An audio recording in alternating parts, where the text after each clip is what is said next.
Today I'll be telling you a story of someone who fought in Indonesia's war for independence. You might have already known the war that Indonesia fought for its independence, including some really important people like the first president of Indonesia and so much more. But today I'll be telling you a story of someone that you might have not known yet. It all started 78 years ago. It's 1947. The sea is restless. Dutch patrol ships prowl the waters, blocking every route in and out of Indonesia. And right there, steering through the danger, is a man from Manado, North Sulawesi. His name is John Lee.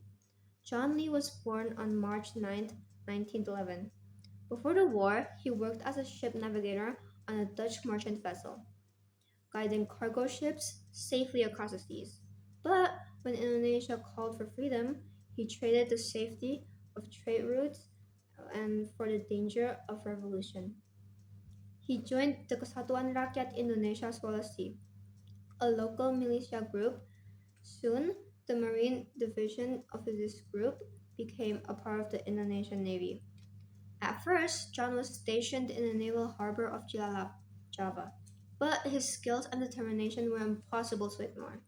Within months, he rose to the rank of lieutenant commander, and with that promotion came a dangerous mission: escort small boats through Dutch blockades, smuggle goods to Singapore, sell them, and use the money to buy weapons for the fight. One of his first tasks was huge: escorting small boats loaded with 800 tons of rubber.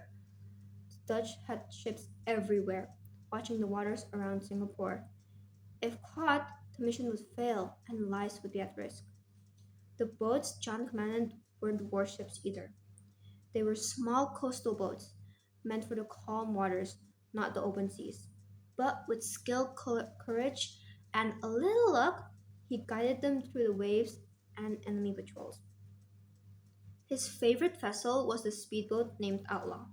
Once, while smuggling 18 drums of palm oil, the British customs caught him, taken to court in Singapore, and he stood trial.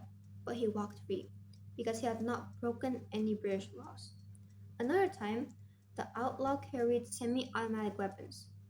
The Dutch patrol stopped them. Two gunners aimed their weapons at the outlaw, but the commander had not given them the, the order to shoot. John Lee had told the commander of the Dutch patrol boat that his ship had broken down and could not move. He was stranded in the middle of the ocean. But instead of doing anything, the Dutch commander didn't do anything. They just left him stranded out in the ocean without anything. They didn't even investigate him. Luckily, and fortunately for him, he has finished his mission and he made it out alive with the rest of his crew. Soon after, the revolutionary government made the outlaw an official part of the Indonesian naval fleet, naming it PBB 58 LB. A week later, John sailed to Port Swettenham in Malaysia to set up a naval base, a lifetime revolutionary troops who still needed supplies to defend the young nation. After almost 2 decades of service, John Lee retired in December 1966 as a rear admiral. The following year, he changed his name to Yahya Daniel Dharma. On August 27th, 1988, he passed away from a stroke and he was buried in Kalibata Heroes Cemetery in Jakarta. Years later, in 1995, the President of Indonesia posthumously awarded him the Bintang Mahaputra Utama, one of the nation's highest honors.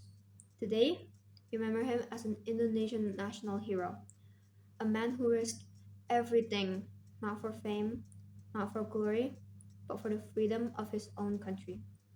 Because of him, the waves carried hope. Thank you.